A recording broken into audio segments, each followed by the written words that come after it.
Dad won't pay my tuition, says I'd be competition for his golden child, but years later I am thriving and he want this. So, I'm 32 now, and I've got a younger brother who's 27. We were raised mostly by our mom because honestly, Dad was barely around when I was a kid. He was always off doing important stuff, which looking back was just him choosing work over family. I don't remember him being at home much, maybe on weekends here and there, but it's not like we ever did any father-son bonding or whatever. He missed out on all the little moments, you know? My first baseball game, school awards, even the time I ended up in the ER with a broken arm. Mom handled it all. By the time my brother came along, things changed. It was like Dad flipped some switch. Suddenly he was this hands-on, super involved dad, always around for my brother's school events, sports games, and even the random stuff like Cub Scouts meetings. The guy who barely had time to show up for me was suddenly the perfect dad for my brother. He'd do the whole big game talk thing, throw the football around in the backyard, give pep talks, and all the stuff I'd wished he'd done with me. Now I don't hold it against my brother. He didn't ask to be treated like the golden child, but I'm not going to lie. Watching it all happen kind of messed with my head. Here I was, this kid who'd always hoped for a little attention from Dad, and my brother just got it all without even trying. I mean, Dad acted like we were strangers half the time, but he'd light up around my brother like he was some mini version of himself. And it wasn't just me noticing it.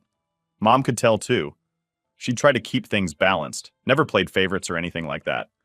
If anything, she made extra effort with me since she saw Dad was more focused on my brother. We'd spend time together reading, messing around in the kitchen, doing puzzles, just quiet stuff that wasn't flashy but meant a lot to me. She'd always tell me, "You don't have to be like your dad to be great," and that kept me going. I needed to hear it, especially when it felt like Dad was just disappointed in me for not being into guy stuff. Anyway, as I got older, I gave up trying to win Dad over. I tried to bond with him a few times, hoping he'd maybe take an interest in something I liked. But nope. He'd always look at me like he was confused by me, like I was some puzzle he couldn't solve. And eventually, I just stopped putting myself out there. Figured if he wanted a connection, he'd have to make an effort too. Spoiler, he never did. My brother, though, total opposite. He was every bit the son Dad wanted. Loved sports, wasn't afraid to get his hands dirty, even had the same stubborn attitude. I think Dad loved that he could see so much of himself in my brother. They'd spend hours together doing, well, whatever they did. Fishing, camping, playing catch.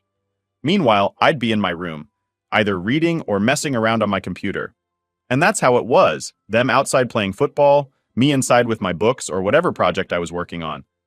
Dad would come inside, see me with my head buried in a book or tapping away on the keyboard, and he'd just shake his head. I could practically hear him thinking, why couldn't I have another son like my youngest? He never said it out loud, but he didn't have to. It was in every look, every sigh, every time he'd tell my brother he was proud of him but barely look my way. To be honest, I think part of him saw me as Mom's kid, while my brother was his. Maybe it's because Mom was the one who did everything for me. School events, ER visits, homework, you name it. When he was around, Dad would just do his own thing, occasionally stepping in for some fatherly advice that didn't mean much because, well, he didn't know me. Half the time, he didn't even try to understand me. And the other half? He was too busy with my brother to even notice I was around. When my brother got to the age where he was joining all these sports teams, it became like Dad's second job to coach him. They'd come home from games all hyped up, telling me about some amazing play my brother made or how he got player of the game. I'd sit there, listen politely, nodding along, and Dad would go on like I wasn't even part of the conversation. It's not like I expected a big pat on the back for just sitting there, but I mean, it would have been nice if he even asked what I was up to. Honestly, I'd always hoped that as I got older, things would change. That maybe Dad would come around and see that just because I wasn't like him didn't mean I was worthless. But no. He'd say things like, "A real man isn't afraid to get his hands dirty," or "Why don't you join a team or something?" I remember feeling this mix of frustration and disappointment, like I could never be enough for him just as I was.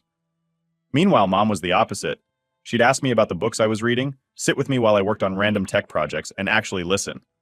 She'd tell me she was proud of me, and that was all I needed to hear. Looking back, she was probably doing double duty trying to be both parents because she knew Dad wasn't going to step up. And she never once made me feel like I had to change or be manlier to be worth something. If it wasn't for her, I don't think I would have had the confidence to even go after my dreams later on. But here's the thing. When I lost her, everything fell apart. I was only 13, and suddenly the one person who actually got me was gone. After she passed, Dad seemed like he got even more into my brother's life, if that was even possible. They grew closer, and I just faded into the background.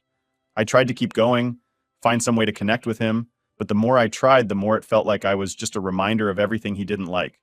So yeah, growing up wasn't exactly easy, especially when I had to watch Dad and my brother have this tight bond that I never got to experience. I know some people might say, well, that's just how families are, parents have favorites. But until you're that kid on the outside looking in, you don't know what it's like to feel like you're second best in your own family. All I ever wanted was to be accepted by him, but that never happened.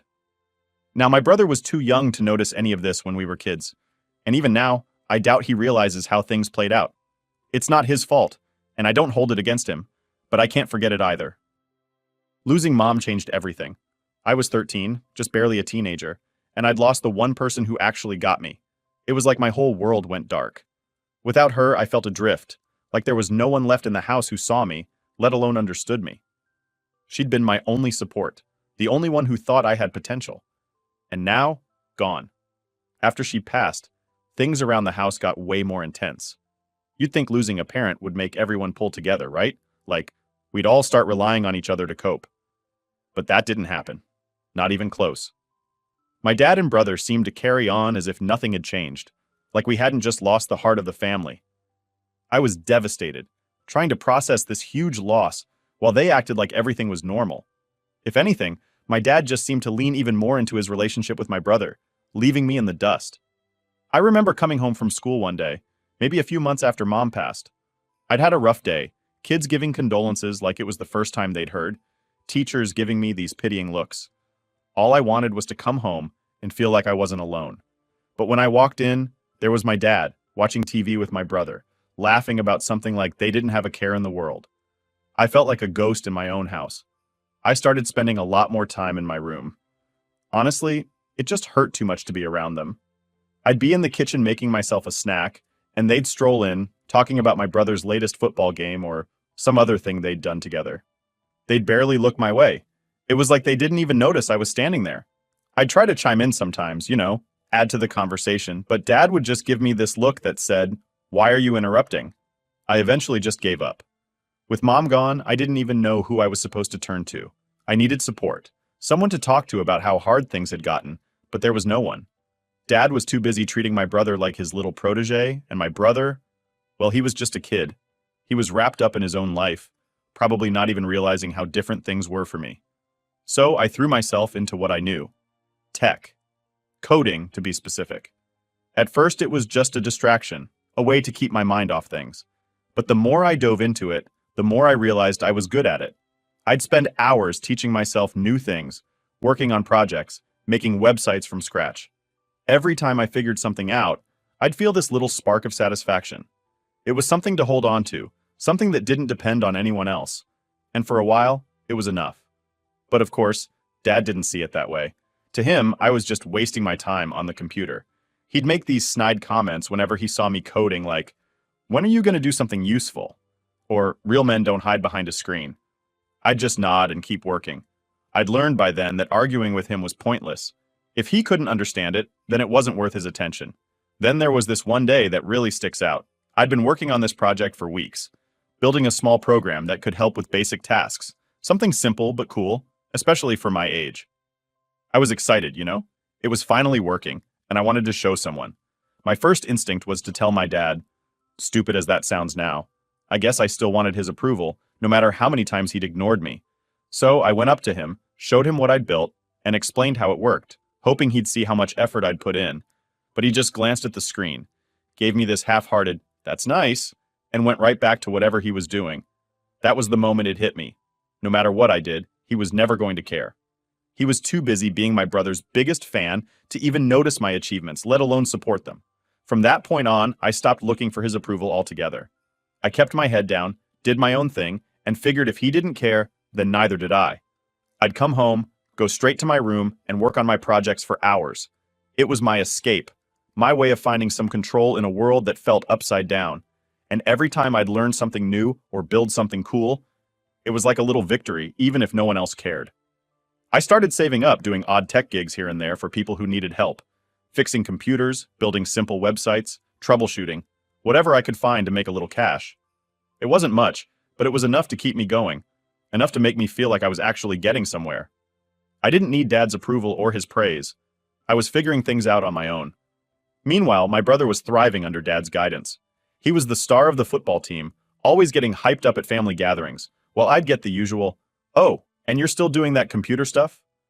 I'd just nod, figuring there was no point in trying to make them understand. My brother got all the attention, all the pride from our dad, while I was left to figure things out on my own. And look, I know it sounds petty, but when you're that age, stuff like that matters. When your family doesn't seem to care about the things that make you who you are, it messes with you. It makes you wonder if maybe they're right, if maybe what you're doing really is a waste of time.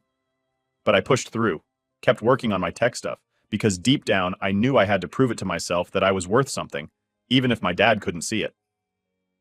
After a while, I got used to being on my own. It was just easier that way. Dad and my brother had their world, and I had mine. They were all about sports, socializing, going out to games, while I was in my room with my laptop, coding my heart out. And honestly, it wasn't so bad. I had my little victories, my sense of purpose, and that was enough. But I'd be lying if I said I didn't sometimes look out the window and see them tossing a football around in the yard, laughing like they didn't have a care in the world, and wonder why I couldn't be a part of that. Why I couldn't be the son my dad wanted. Why I couldn't fit into that picture. I guess that's just how it was, though. I had my path, they had theirs, and I was learning to live with it. As long as I had my tech, my projects, I felt like I was building something real, something that mattered, even if Dad would never understand it. By the time I was finishing high school, I knew what I wanted to do: tech. I'd been tinkering with coding for years, and it was finally starting to pay off. I had a few small projects under my belt, a little online portfolio, and I was ready to make a career out of it. Going to college for computer science was a no-brainer for me. I didn't see any other way forward. So, I started applying. I didn't aim small either. I went for the big schools with solid tech programs, the kind that would open doors and get me where I wanted to be. I even lined up a summer internship at a local tech startup to get some real experience. For once, I felt like I was on a path that actually meant something that was mine. But here's where things got messy. My dad, who hadn't shown much interest in my tech journey, didn't exactly jump at the chance to support me. I knew college would be expensive, especially for the schools I'd gotten into, and while I had some scholarships lined up, I still needed help with tuition. So I did what anyone in my position would do. I sat him down and laid it all out. I told him about my goals, about how tech wasn't just some hobby anymore, but my future. He listened, but I could tell he was barely absorbing any of it. When I was done, he just sighed and said, "Look, I don't think it's worth spending all that money on something so unpredictable." He threw in a line about real jobs and something about stability, and all I could do was sit there, stunned. I mean, this was coming from the guy who could drop money on sports gear for my brother without blinking. My brother got all the financial backing he needed for his stuff, the games, the travel, the training sessions, but when it came to my education, my future, suddenly, it was too big of an investment. I tried explaining how this wasn't just some shot in the dark. I had a plan, and I was willing to put in the work. I even showed him my scholarship letters and talked about the internship I'd secured, but he just shook his head, acting like I was some clueless kid chasing a fantasy. He goes, "Your brother is struggling with his grades, and he needs our support right now. You can figure this out on your own." That line hit me harder than I'd like to admit. It was like everything I'd worked for, everything I was trying to build, was just invisible to him. It was clear that he wasn't going to help, no matter how much I tried to reason with him. The money wasn't even the main issue, I think. It was just that he didn't see tech as something real, something worth investing in. After that conversation, I packed up my stuff, left the house, and went straight to my aunt's place. My aunt, my mom's older sister, had always been there in the background, and she was the one person I felt I could turn to. She didn't have a fancy house or a ton of money, but she listened. I told her everything, the whole mess with my dad, and she didn't hesitate to offer me a place to stay. Moving in with her wasn't easy, though. Her house was smaller, and it was in a completely different part of town. I had to switch schools, leave behind what few friends I'd managed to keep, and start over. But it was the only choice I had.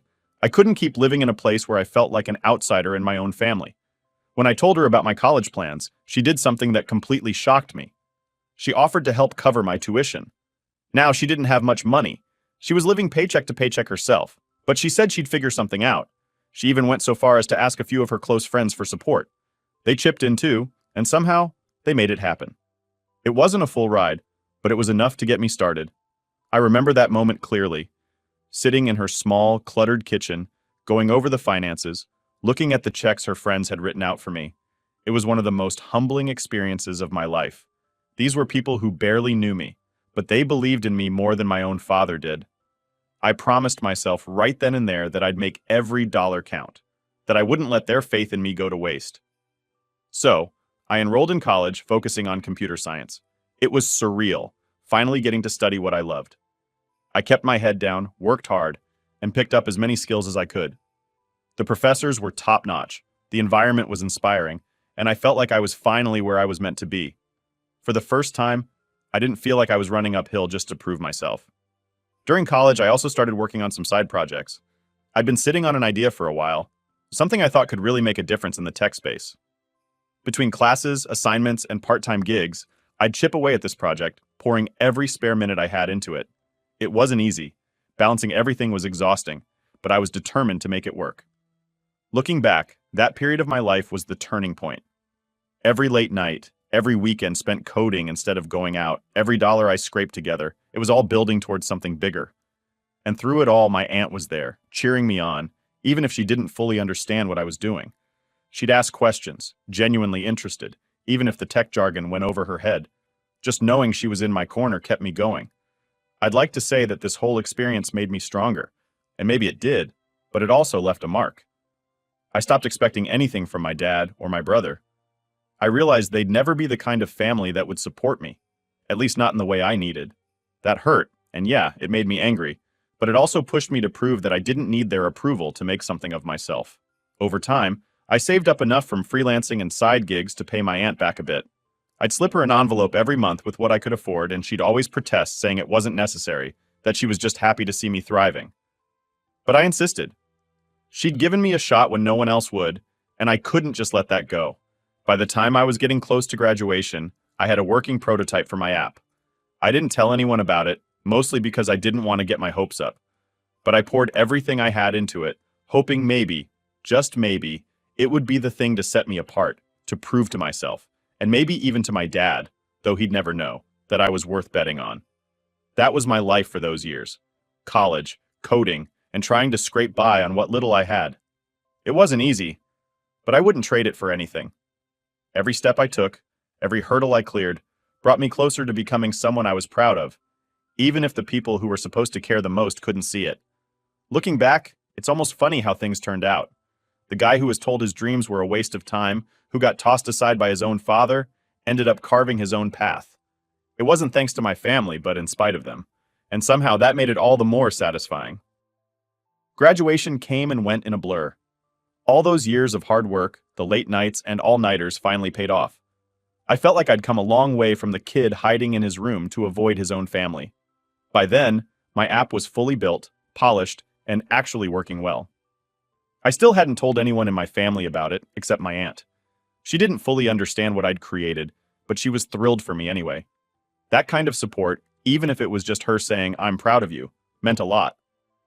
Once I graduated, I decided to go all in on my app.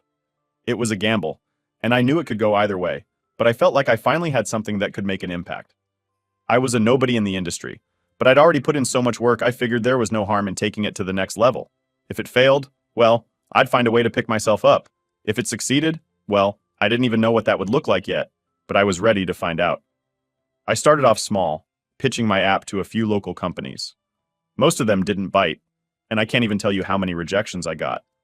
But I kept pushing, improving things bit by bit, and learning from the feedback, even when it was brutal. That persistence started paying off in ways I didn't expect. A few people gave it a shot, and they liked it. Word spread slowly, and before I knew it, people were reaching out to me. There was this one moment, though, that stands out more than any of the initial successes. I was working late one night, completely absorbed, when my phone buzzed. It was an email from a bigger tech company, not massive, but definitely big enough that they could give me a serious boost if they were interested. I must have read that email 100 times, making sure I wasn't imagining things. They wanted a meeting, and they wanted it soon. I remember sitting in my little apartment, staring at the screen and feeling like, finally, things were turning in my favor. All those years of hearing tech isn't a real career or it's just a hobby were coming back to me. But this time, they didn't sting. I realized I didn't need anyone's approval anymore. I was doing this for myself, and it was working. I went to that meeting more nervous than I'd like to admit. I'd never pitched anything to a company this big before.